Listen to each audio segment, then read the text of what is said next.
Polite inquiries, the It Was Never in Doubt edition.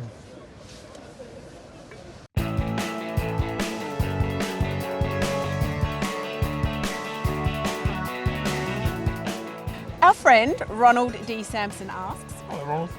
it must have been a really bittersweet match for Baz, right? I mean, his team wins, but at the expense of his actual team. Yeah, a bit of a curious one for Baz. We actually got a message from media manager saying he didn't want to do media after this one, which was very distinct from I'm not going to do media.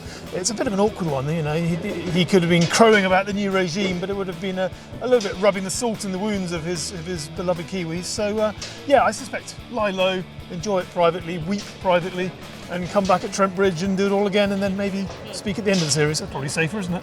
Yeah, see, I had just presumed that he'd wanted to let Ben Stokes and Joe Root bask in the glory, which is probably the message they wanted us to take from it. You're a little bit more discerning. Well, it only just occurred to me as I came down the stairs, actually. It's like, oh my God, he's a Kiwi, isn't he? Everyone's been banging on about Baz all this month without ever sort of factoring in who he's playing against. Well pointed out, Ronald. Jadu asks, do you think Joe Root can break Tendulkar's record for most runs in Test cricket? He can, but it's a big ask. He's just got to 10,000. Tendulkar got past 15,000, so he's got to do it half again. He's in the form of his life, but he's 31.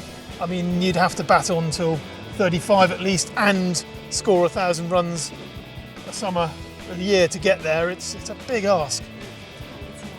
It's a lot. I hadn't sort of bought into this burdened by the captaincy thing in terms of his batting performance, because we've seen him perform with the bat. Aside from not making a century in Australia, we've seen him continually perform with the bat, even toward the end of his captaincy when it was all going a bit south.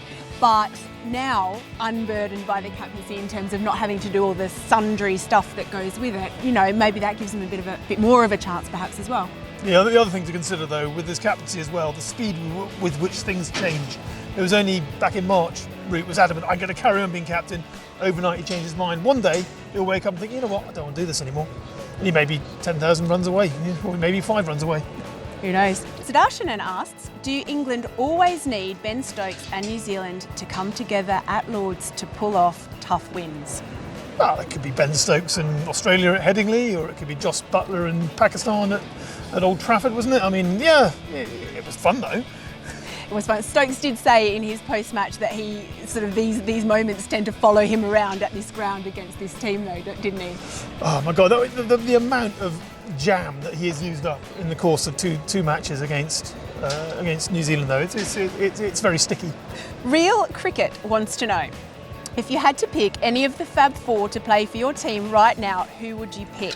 Fab Four, is that still a thing? I mean, is Babar Azam in the Fab Four yet? I mean, I'd pick him because, you know, I like to butter up Pakistan, but I don't know. Obviously you pick Root right at this moment, wouldn't you? I mean, he's in incredible form, but, you know, only a few weeks ago I'd have picked Steve Smith, and before that I'd have picked Virat Kohli. Might not pick him in a hurry at the moment, but I wouldn't say I'd never pick him again. And there's Kane Williamson. When his elbow's fine, he's among the best in the world as well. Is that all about Fab Four? There must be others. And Will Smeed, is he in the Fab Four yet? Oh, God knows. Take your pick. Man from the Seven Hills. The minute New Zealand conceded those 4 overthrows on day 2, the outcome of this match was pretty much sealed, wasn't it? They do have some seriously bad juju in this place, don't they? I don't know what they have done. I mean, everything goes wrong for them. You know, deflections off the bat, no balls, stepping on the boundary's edge to give away 6s in the crucial moment of a World Cup final. And then, well, poor Colin de Grandon basically summed up everything that could go wrong, did go wrong for New Zealand. That was bad juju right there, all wrapped up in one. Why is there any doubt about Foakes' place? He was worth 25 to 30 runs in byes prevented, caught well, and his career batting stats are as good as many who have played as specialists.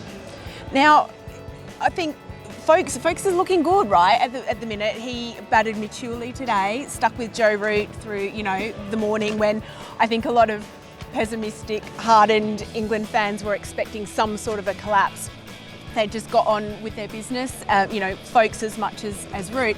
And we heard Ben Stokes sort of speaking after the match. He described Foakes as the best wicketkeeper in the world at the minute.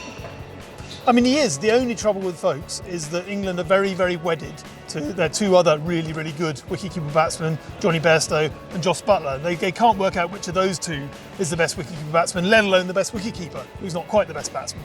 But the one thing they do need, though, in this crazy team, having a calm head like Foakes, there's value. I mean, I'd almost prefer to have him at 5 and stick Johnny at 7, to be perfectly honest. Yeah, well, look, you've got a wealth of riches. Use them up. Sushant asks, should Stokesy be sacked for not having the green pants for Rooty's milestone? Now, the green pants, this is a very, very key point, that the green pants came out on the balcony when Alistair Cook got to 10,000 runs in 2016, wasn't it? So imagine the 6-year-old green pants, you wouldn't really want to be parading them on the balcony, but I'm wearing my flamingo pants if it's any consolation, so although that's more of a KP thing, isn't it? I don't know. Yeah, enough pants, we'll see you tomorrow. No, we won't, we'll see you. Trent Bridge somewhere. You'll see someone at Trent Bridge. At the next one. Bye.